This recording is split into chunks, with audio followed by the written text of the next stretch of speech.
אני יוצא עכשיו יחד עם רעייתי לביקור חשוב מאוד בוושינגטון. אני אפגש עם הנשיא טראמפ.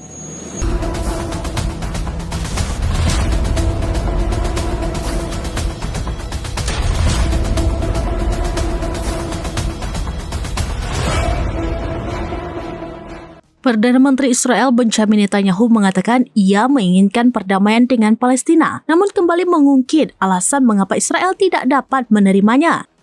Netanyahu mengungkit mengenai serangan gerakan perlawanan Islam atau Hamas pada 7 Oktober 2023 sebagai alasan bahwa Israel harus memegang kendali keamanan di jalur Gaza jika negara Palestina didirikan.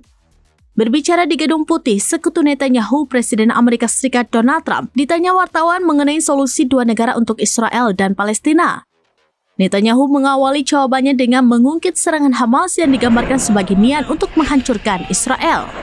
Perdana Menteri Israel mengklaim itulah yang akan terjadi jika Palestina memiliki sebuah negara. Ia juga menyuruhkan agar Israel mempertahankan otoritas keamanan di wilayah Palestina karena alasan ini. Netanyahu kemudian menyebutkan sejumlah narasi yang berulang kali dipromosikannya untuk membenarkan serangan genosida Israel di jalur Gaza. Netanyahu juga menyebut-nyebut soal Holocaust, pembantaian orang Yahudi dan ras-ras lainnya yang dilakukan oleh Nazi Jerman pada masa pemerintahan Kanselir Adolf Hitler. Ia mengklaim Israel berupaya mencapai perdamaian dimanapun tidak ada pihak yang mengancam Israel. Netanyahu juga menanggapi klaim yang mengatakan Palestina tidak menjadi negara yang utuh jika Israel masih melanjutkan pendudukannya.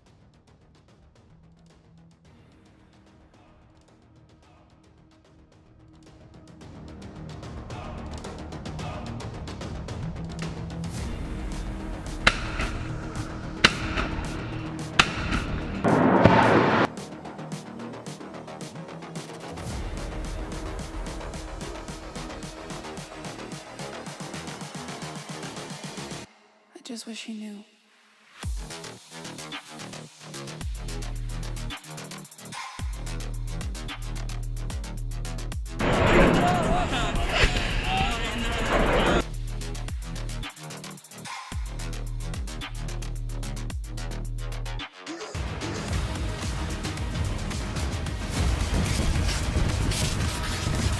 Download Tribun X sekarang, menghadirkan lokal menjadi Indonesia.